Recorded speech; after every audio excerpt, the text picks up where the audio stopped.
So yeah, I remember specifically, I was in here, I just got my Black Machine 8, and I was playing away, and I was thinking, God damn, this sounds shit. I mean, we're talking nuances here, but to my ear, the problem I was having specifically was a lot of scratchy highs. Yes.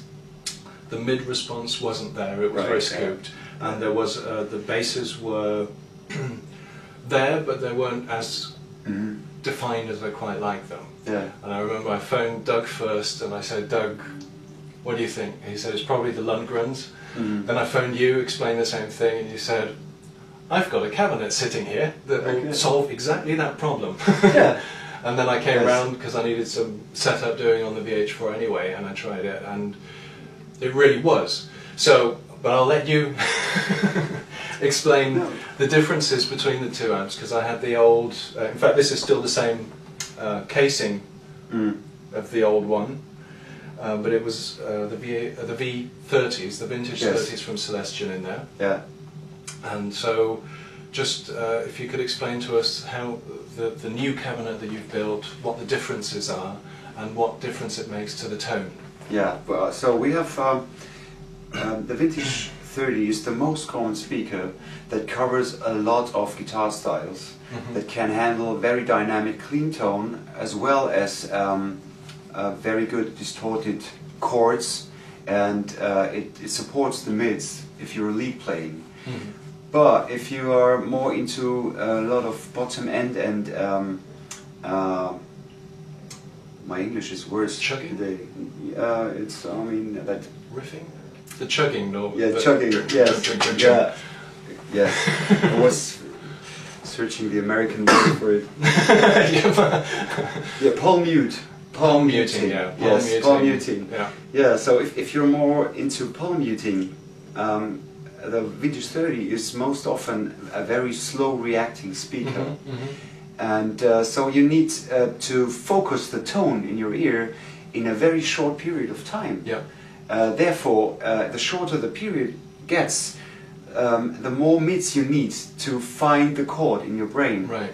So we tried a lot of speakers, and there was 10 years ago, Celestion made a speaker called G12H100. It's a very mid-rangey speaker. So we used this 6 years ago in a bunch of cabinets, and people liked it, but it hadn't had enough bottom end. Right. So it was not that this, I couldn't spread the word for this speaker, because it was not perfect. Yeah. But the basic idea was to find a good combination between the G1275 regarding the mids, and having more harmonic highs than the G1275 delivers, right. Which is a way cheaper speaker. So it's a cheaper speaker. Right. So you need bigger magnets to stand that bottom end and the power. So well, and then they stopped making the speaker. Though I liked it, but there was not a big demand, probably, and we're not big enough to, you know, generate that order. Yeah. It's just we had a palette there with 16 pieces, but they can't make a living out of this order, so they stopped doing that. I think Celestion will stop making speakers when Jim Marshall or Marshall says no, we're not going to use the speaker, because it's their daily bread. Yeah. It's their daily bread, so I would do it the same way. Yeah. So this is not a complaint, it's just the way it is. So we just could work with their tools that we could buy, because other bigger manufacturer ordered them in like truck-wise. Yeah. One of the guys from Celestion told me some stories how much they deliver to Marshall. It's incredible. It's incredible. And well, so they stopped doing the speaker, and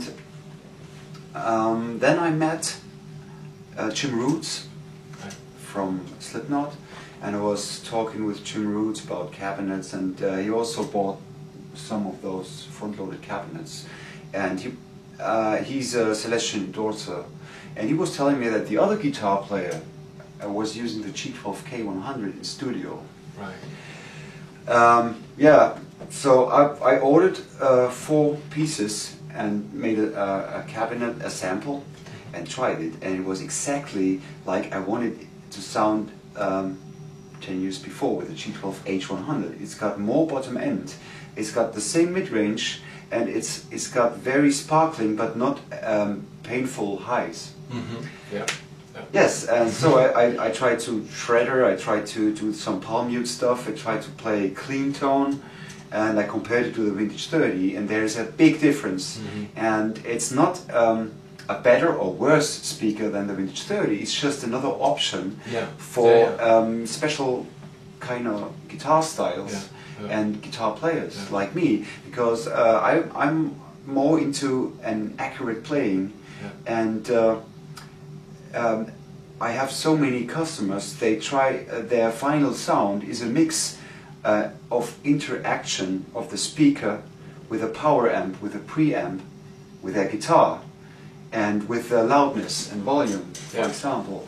And my way of playing is I don't want the cabinet to influence the tone coming out of the amp. So I need something that is a bit cold sounding, probably cold sounding, and has got a wide range of frequencies with no scoop in the mids, because I can cut the scoops, I can scoop the mids on the EQ or on. So, but if the Vintage 30 has some lack of frequencies in the mid-range, and I found it always very difficult to record in studio with the Vintage 30, because you always have to crank out the mids on the mixing desk, which sounds not natural. And then you have to find the sweet spot, which is a pain in the ass sometimes. And then I used the G12K100 for my last records. I just put a microphone in front, the cheap one, and there you go. This is it. No, no finding sweet spots, blah blah blah. It was just there it is. There it is. And this was when you called me, it was exactly the same week or month. I can't remember. I think it was the same week. I said, wow, try this out. Try this out. It's solving all of your problems. It's not the guitar. It's not the amp. And it's really sometimes I'm really sad about the fact that people most often blame any amp, not the diesel amps, but if I read those forums, I see, well, the amp sounds shitty, it doesn't sound brown enough, or it doesn't have that negative feedback or whatever, and they're all using the Vintage 30 because it's state of the art and there's no different speaker. You don't question it. Yes. I tried, for example, I have samples of Tone Tubby in the factory, and I tried it, and it's the best speaker for crunch and clean tone, but it's losing every competition up from the 3rd channel. But it's a very good speaker. You can't say it's not a good speaker. It's a very special speaker for special guitar players. Again, I think the Vintage 30 covers the most guitar styles. But if you're into fast playing and a high definition tone, the G12K100 in the front loaded sounds very good. And unfortunately it sounds not good in the rear loaded. I tried this. I tried this. But it's a solution for some people's problems. For if like me you're doing similar music to that, then and also we solve it. Also we compared the different front grills. Can you remember? What kind of influenced the front grill? The Salt and Pepper looks very good, but it's adding mid frequencies because of the reflections, and suppressing high frequencies. And that's, for your style, it's not good. So you have a very open one that was used by Mesa Boogie for many years, by the way. It doesn't look good, but it sounds good for your style. Plus, it's when you're on stage, it's all black, so you don't see it. Just have the Dietzel logo shining out at you.